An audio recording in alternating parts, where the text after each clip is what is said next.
Добар ден на сите. На денешниот час ќе се потсетиме како се извршува операциите со цели броеви, собирање, одземање, множење и делење. Па да започнеме најпрвен со собирањето. Собирањето можеше да го извршуваме со броеви кои што имаат исти предзнаци, односно двата броја се позитивни или двата броја се негативни, или пак собирање на броеви кои што имаа различни знаци. Најпрвен да видиме со исти знаци. Можевме заградите да ги испуштиме, па задачата плюс 3 плюс 5 да ја решиме наедноставно како 3 плюс 5, а тоа ни е 8. Во вториот случај имаме собирање на два негативни броја. Собирањето одеше така што знакот се препишува, броевите се собираат. 5 плюс 7 се 12, така да минус 5 и минус 7 ќе бидат минус 12. Потоа имаме собирање на три позитивни собироци, значи секако дека резултатот ќе е позитивен број, 6 и 4 се 10 и 5 15. Во последниот случај имаме 4 собирока кои што исто сите се негативни, значи пишуваме минус и ги собираме 1 и 2 3, 3 6 и 4 10, значи решението ни е минус 10.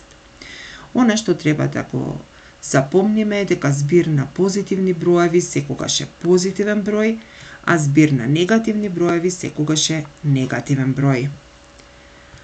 Да се префрлиме сега и да продолжиме со собирањето цели броеви кои што имаат различни знаци. За таа цел не е лошо и да се потсетиме што беше тоа апсолутна вредност. Апсолутната вредност на секој позитивен број е истиот тој број, значи плюс не мора ни да пишуваме. Знаеме дека се подразбира. Апсолутната вредност од минус 7 повторно е плюс 7 или само 7.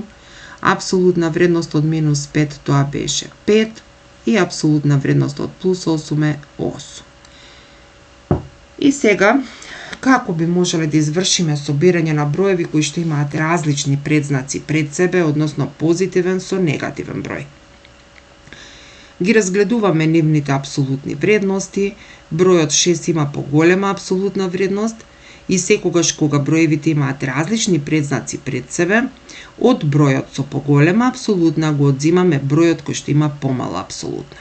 Значи во нашиот случај сега ќе биде ова 6 минус 5 и тоа е еднакво на 1. Во следниот пример повторно броевите нели се со различни знаци. Со поголема апсолутна вредност е бројот 7, затоа во решението значи ќе ставиме плюс, секогаш го земаме знакот на оној број кој што има поголема апсолутна и од поголемата апсолутна ја одзимаме помалата апсолутна. Значи 7 минус 5 и решение ќе ни биде само 2, плюс не мора да ставаме. Во следниот пример имаме еден позитивен всушност и два негативни. Можеме да одиме по ред, може и да групираме ако сакаме. Ако одиме со ред, сега треба минус 6 и плюс 4 да ги собереме, но бидејќи минус 6 има поголема апсолутна вредност, затоа во решението ќе биде минус и од 6 одземаме 4, значи тоа е минус 2. Сега треба да го додадеме уште бројот минус 9, но овде сега имаме да собираме броеви кои што имаат исти знаци, па значи ќе препишеме минус и едноставно само ќе собереме 2 плюс 9 се 11. Значи решението ни е минус 11. Во последниот пример би можеле да групираме, да речеме, негативни броеви, позитивни броеви, посебно, значи како нам ни одговара, можеме да одиме пак и по ред. Ајде сега ќе групираме, да речеме прво овие двата, ќе собереме 2 плюс 6, тоа е 8, па ќе го додадеме збирот на негативните. Минус 8 и минус 4 ако се соберат, тоа ќе биде минус 12.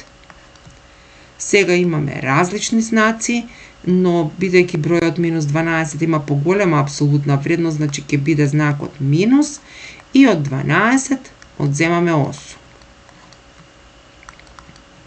И решението ќе ни биде минус 4. Значи секогаш се запишува знакот на бројот со поголема апсолутна вредност и од поголемата се одзема помалата апсолутна вредност. Да се потсетиме за одземањето, за таа цел ќе ни бидат потребни и правилата што пеја со заградите, или пак едноставно ќе се држиме до правилото дека одземањето на целите броеви е исто како собирањето, но собираме со спротивниот број на вториот собирок. Што тоа значи? Тоа значи дека можеме да препишеме 6 и сега, наместо минус, да го додадеме спротивниот број на бројот минус 5, а тоа е бројот плюс 5. Значи, добиваме 6 плюс 5, 11. Сега препишуваме минус 5 и треба да го додадеме спротивниот на плюс 7, а тоа е минус 7. И сега добиваме два броја кои што имаат исти знаци, значи ќе биде минус 5 и 7, 12. Го препишуваме првиот собирок и сега треба да го додадеме спротивниот на плюс 4, а тоа е минус 4. Минус 2 и минус 4 се минус 6. Овде можеме поред да одиме, да речеме најпрв им препишуваме минус 8, па го додаваме спротивниот на плюс 2, тоа е минус 2, но бидејќи и тука е минус, го додаваме спротивниот на минус 6, а тоа е плюс 6. Сега првите два броја се негативни, минус 8 и минус 2 се минус 10, и плюс уште 6 ќе биде минус 4. Овде ги одземаме заради тоа што броевите се со различни предзнаци пред нив. Значи, одземањето цели броеви е исто како собирањето со спротивниот број на вториот собирок. Да повториме сега за множењето.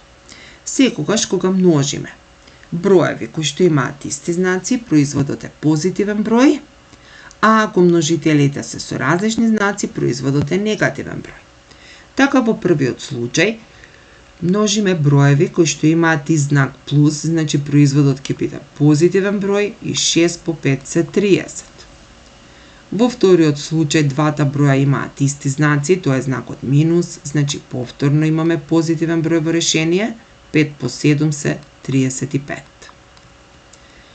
Во третиот случај, во четвртиот, имаме броеви со различни знаци, решението ќе биде негативен број, значи и во третиот и во четвртиот случај. Така, минус 6 помножено по плюс 4 ќе ни даде минус 24, а минус 8 по плюс 2 ќе ни даде минус 16. И да преминеме уште да се подсетиме за делењето. Кај делењето беше исто како и кај множењето. Доколку броевите имаат исти знаци, решението, односно количникот е позитивен број. Така овде ќе имаме плюс 3 или само едноставно 3. Во вториот случај пак имаат исти знаци, така решението ќе биде 15 поделено со 3 ќе биде 5. Сега веќе имаме броеви со различни знаци, значи количникот ќе ни биде негативен број, 16 делено со 4 е 4. И во последниот случај повторно се различни знаците, значи ќе биде минус 9. Значи, ако деленикот и делителот се со исти знаци, количникот е позитивен број, ако деленикот и делителот се со различни знаци, количникот е негативен број. И сега да разгледаме неколку задачи. 8 минус 9 плюс 10 минус 11. Еве, например, јас ќе изберам да се ги групирам позитивните, значи 8 со 10 ќе групирам, па минус 9 со минус 11 ќе групирам. 8 плюс 10 ми се 18. А минус 9 и минус 11 ќе ми биде минус 20. Сега имам 18 минус 20. Различни се знаците на броевите, бидејќи 18-ката пред себе има плюсче. Значи ќе биде бројот со поголема апсолутна, тоа е минус 20, па значи ќе биде минус, и од 20 одземам 18. Минус 2. Во следното примерче имам множење, ќе ги помножам прво минус 2 по минус 3, ќе биде плюс 2 по 3 се 6, и ми преостанува уште да помножам со минус 4. Плюс помножено со минус е минус, значи броевите имат различни знаци, затоа имам минус, и 6 по 4 се 24. Во следниот пример, 36 поделено со минус 6 ќе биде негативен број, значи минус, и 36 делено со 6 е 6, и ми преостанува уште да помножам со минус 3. Но сега овде множам броеви со исти знаци, затоа во решение ќе биде плюс, позитивен број ќе се добие и 6 по 3 се 18. Плюс 18 или може да биде само 18. Во следниот пример, минус 7 помножено со плюс 3 се множат броеви со различни знаци, значи ќе биде минус и 7 по 3 се 21. Плюс, сега минус 16 треба да го поделам со минус 8, но бидејќи имаат исти предзнаци пред себе, значи ќе биде плюс и 16 делено со 8 е 2. Значи сега добивам да собирам минус 21 со плюс 2 и бидејќи се различни знаците, го пишувам знакот на бројот со поголема апсолутна вредност, значи минус, и од 21 одземам 2, тоа е минус 19. Се надевам дека ви беше јасно, останатите два примера ќе ги оставиме, вие сами да се обидете да ги решите, за да видиме дали доволно сте ги совладале овие операции. Ви благодарам на вниманието и се слушаме следниот час.